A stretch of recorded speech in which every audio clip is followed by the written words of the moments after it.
দুই ব্যক্তির মাঝে কোনো কারণে সম্পর্ক নষ্ট হলে তাদের মধ্যে যে সর্বপ্রথম অপরজনের সাথে কথা বলার চেষ্টা করবে তার পূর্বের সকল গুনাহ মাফ করে দেওয়া হবে।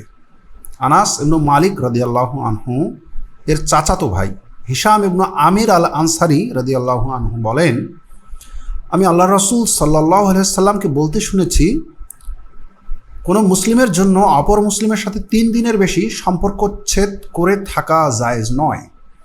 যতক্ষণ তারা এভাবে সম্পর্কচ্যুত থাকবে ততক্ষণ পর্যন্ত দুজনেই সত্যবিমুখ বলে গণ্য হবে।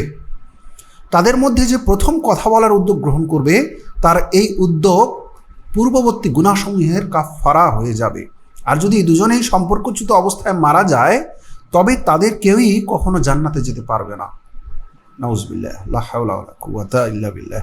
যদি তাদের একজন অপরজনকে সালাম করে আর দ্বিতীয়জন তা গ্রহণ করতে রাজি না হয় তবে তার সালামের জবাব একজন ফেরেশতা দিয়ে থাকেন আর দ্বিতীয়জনকে জবাব দেয় শয়তান।